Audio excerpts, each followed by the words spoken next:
Hey there, happy Mix It Up Monday. Sharon Horne-Ellstrom here, also known as Pajamagram. I'm not in my pajamas today.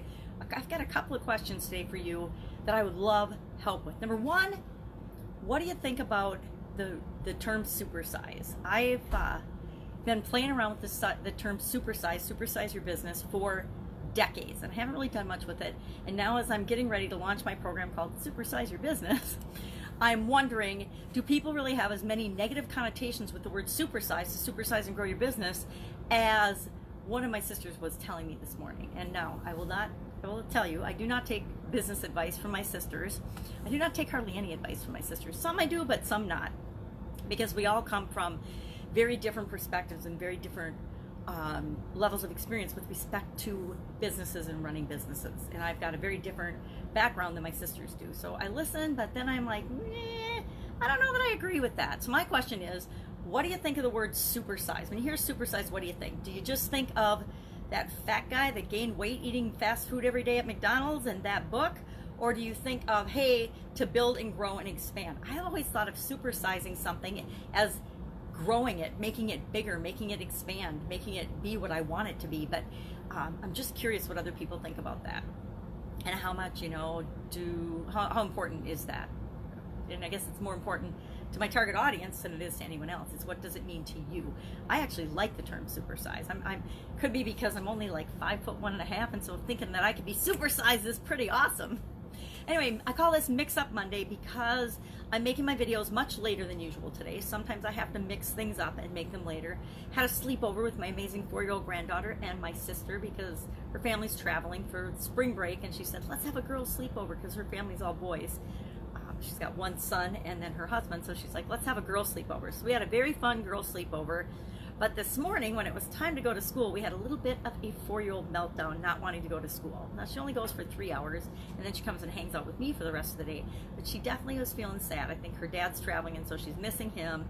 Her mom's starting a new job. It's just a lot of change for a little 4-year-old. I think about how difficult it is for me as an adult to handle change, and certain types of change. Some types of change, not a problem. Other types of change, man, I resist those like the plague. I push back on those forever. Usually it's changes in my thinking or changes in my mind that are the hardest to make. But of course, I don't want to admit that or see that in my life. So I'm calling this one Mix Up Monday because I'm changing and mixing up my morning routine. Kind of like Meltdown Monday because the little gal had a meltdown, which of course makes me just want to melt down and cry, right? I hate to see my little gal so sad. Isn't that true, though? We hate to see the people we love and care about hurt or sad or upset about anything. And the truth is, there's nothing we can do about it. We can love them, and that's about as much as we can actually do. People have to work through their own stuff, me included. We all have to work through our own stuff. Morning, Angie. So, question, what am I working on? Well, we've got the live challenge workshop coming up on March 23rd, noon March 23rd Eastern time.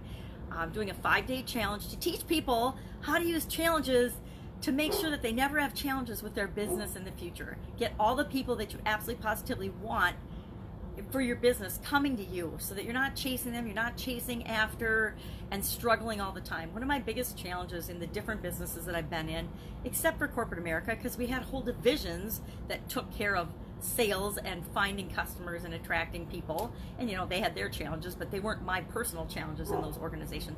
But in every small business that I've ever been involved in, the number one thing that we probably talked about, worried about, fretted about, and felt challenged with the most was attracting and getting the right people and customers to come to us. And then once we got them to come to us, to make sure that they would come back again. But the big thing was always, and still continues to be, talk to and work with thousands and thousands of business owners and thousands of women business owners. Did a summit a little over a year ago now, a women's summit, and I surveyed people and I did my homework and my research, and I said, what do you want to talk about? What do you need the most to help you grow and build your business? And of course, they said, we need more customers. We need to know how to get customers. We need more sales and more money coming in, which of course comes from more or different customers. There's only really like 3 or 4 ways to make more money in your business, right? You bring more customers in, new customers. You get the people that are already coming to you to come more often or to spend more money on each purchase that they make. And you find ways to increase the lifetime value of your customers, right? So it's always boils down to we need more customers, because why do our businesses exist? To serve people and to serve customers, right? If we didn't have customers, we don't have a business. If you don't have customers, you don't have a business. You might have a hobby where you're creating stuff that people aren't buying, and that's a hobby. That's not a business, at least in my definition. Have I had hobbies? Mm-hmm. Lots of hobbies, right? Lots of hobbies where I was making things and creating things that it felt like nobody wanted. Well, nowadays with the internet, we can make and follow our passions and our dreams and the things we love to do and are awesome at, because it's just a matter now of not thinking that nobody wants it. It's more of a game of finding the people that do want what it is that we have to offer. Who are we here to serve? Who wants the products and the products and services and the things that we create? So it's a matter of finding them. So working on that challenge, which is going to launch the 23rd, got some really good prizes lined up for it.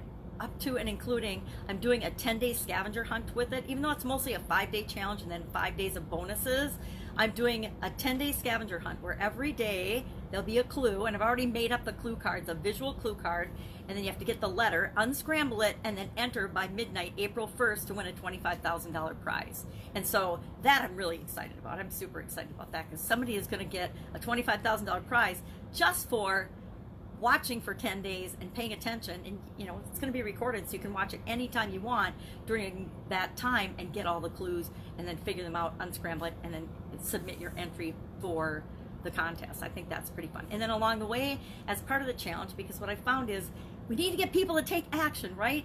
So often, and I'm guilty of this just like everybody else, we do something. We go to a course, we go to a training, we go to an event, we read a book, or we get exposed to something. We watch a show or a movie even, and we're all excited about it and how we can use it to change our life or change our businesses. Yet, 2 days later, we find we're back to our original way of being, and we have forgotten all about that event or that course or that training or that education or that book or that movie or whatever experience we had. And we don't ever do anything with it. Now, the older I get, the better I get at selecting what I am going to participate in, knowing that as I go in, I'm going to figure out, well, how am I going to apply this? What am I going to do with this before I even commit to or decide that I'm going to take a course or read a book or things. But back, in the day, I never planned ahead of time. I just went to stuff that I thought would be awesome and fun to learn about. And then a lot of times I would get busy and I wouldn't apply any of it, or hardly any of it. Have you ever signed up for a course and not finished it? Have you ever signed up for a challenge and not finished it? I do challenges all the time, and I think it's about 85% of the people that start a challenge actually don't finish it. I purposely don't start a challenge unless I know I'm going to finish it now. And once I start it, I make sure that I commit to it. And once I commit to it, I know I'm going to finish it.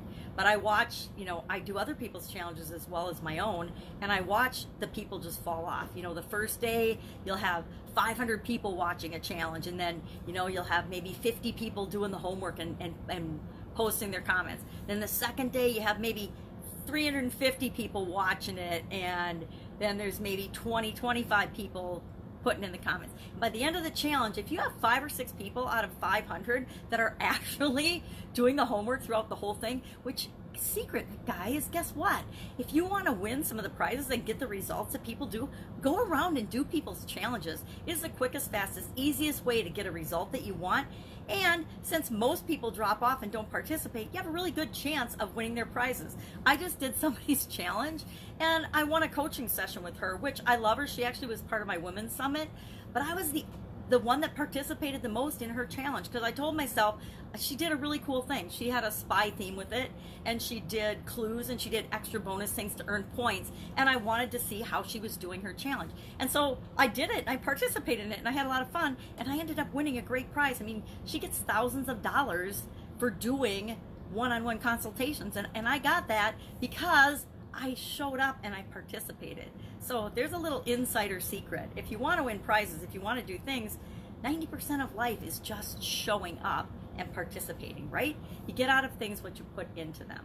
So challenges, that's enough on challenges today. So I'm doing the Live Thrive Challenge. I'm doing a 20-day countdown to the Live Thrive Challenge. And today is day 14, and I haven't done that yet. I record that video after this one, but I'm going to record it. It's all about the question why, and the importance of why. Now, It's not about understanding why other people do things, because guess what? Half the time they don't even know why they do things. So we are certainly never going to understand why people do the things they do. But we do want to understand why we do the things we do. Why do we want to create a business? Why do we want to participate in a challenge? Why do we want to be in a certain relationship? And we won't always understand why we want to, but if we ask ourselves why, and we keep digging down in our why and ask ourselves why over and over and over again, we always will get down to the emotion, an emotion that we want to feel. And for me, I always boil down to that emotion of love. I always want more love in my life, right? It might be different for other people. Some people will boil down, and it always comes to money and monetary things, or relationships, or health, whatever it is. It's different for each of us. But mine, I've done this exercise enough, and almost everything I do, everything I build, everything I create is because I want to give more love and receive more love in my life. That's just what it boils down to. It's used to be more about the money. When I was younger, it was all about making more money, making a bigger impact. And now it's more about making a bigger impact, but it's more about actually making that impact and having other people improve their lives than it is about me improving mine. I got what I want. I've got what I need. And so it becomes more important to watch and help other people to achieve those things than for me to get more money or more stuff. So today it's all about the why. So we'll talk about that in the Thrive Challenge Workshop next. If you're interested in being a part of the Thrive Challenge Workshop, March 23rd, it will be in my Thrive Challenge group. Yeah, and I'll put the link in the comments below, just in case you want to. I'm going to actually record on the page I have a Thrive Challenge page and a Thrive Challenge group, and I will record in the Thrive Challenge page for a lot of reasons, and I share that in the challenge. But then I will actually have the assignments posted and the post where you can put your assignment and participate in the scavenger hunt on the Thrive Challenge group. So you want to join the group, and you have to answer the questions. There's 3 questions. They're like, I can't even remember what they are. They're probably, do you want to be in the challenge? Will you commit to doing it? Yada, yada, yada. And people will all say yes. And then again, 87% of them or so will drop off and never finish even the 5-day challenge. And that's okay, because I do challenges to look for the people that are looking for me and that are looking to get the result that I'm promising in the challenge. Done so many challenges. I was going through some old fobs, old USB drives a week or so ago as part of a sale of a property, final property with my ex-husband. Finally got rid of our last property together this last week, and I had to look for some information and some documentation with respect to that property, which I still have a couple things to do for that now that I'm reminding myself of it. But I found like challenges on things that I had totally forgotten that I'd even done before. That's how many of them I've done. But they're fun, and they're a way for me, and I know it works for me, to get a result I want in days that would normally take me months or even years to accomplish. But if I put a focused effort on it, I know I can get really good results for myself and for other people in a really, really short, condensed period of time. So working on the challenge. Fun day, 365-day challenge. Today was day 62, and it was actually about procrastinating and encouraging people to procrastinate. So I kind of laughed at that one, because I think I've spent most of my life trying to get over and to not procrastinate. So that was a fun one. And then what else have we got? That's about it. I'm freeing up my schedule this afternoon to just totally hang out with the little one and help her, and then I'll put some pieces together for the challenge. But that is about it on my agenda this week. I have got a big birthday coming up this week, at least big to other people. I don't think it's a big deal, but they do, because I'm old, so, and they're, I think, surprised I'm still here. So they want me to go out of town. So I'll probably go out of town this week too, which means videos on the road, which I think are always fun. I think we're going to go up to the cabin, but we might take the little gal, the little 4-year-old with, so that'll be interesting. My sisters and I are going to have a meeting about it on this afternoon when she comes back from day school. And we'll have a little chat about it and see what we're going to do. And then we'll have to see if her mom will let her be out of school for a couple of days. It's 4K, right? She can miss 4K. Although I will admit, I'm terribly guilty about taking my kids out of school for family vacations. I always thought it was more important that we had that experience as a family than whatever they were covering in school that week. They can always pick that up and make that up, but they can't replace that experience that we had as a family. So different philosophy. I definitely had arguments with the school system and the administration about that, but it's like, yeah, that's why I'm the parent. My kids do what I think is in their best interest, not necessarily what you think is in their best interest. School administrators don't always want to hear that. But again, I sort of believe that we do what we're going to do and what we think is right for us, and then we ask for forgiveness instead of asking for permission. May have an absolutely amazing day. If I can help you in any way, ask in the comments below. I'm on a big push to remind people to ask for help. Ask for what you need. Again, if I don't know the answer, which I don't know what I don't know. I don't know a lot of stuff, but I do know and have an incredible network of people that know a whole lot more than I do, and I can actually get you in touch with the right person that can get you what you need next or what you want. Have an absolutely fantastic day, and I'll, of course, be with you tomorrow. Bye.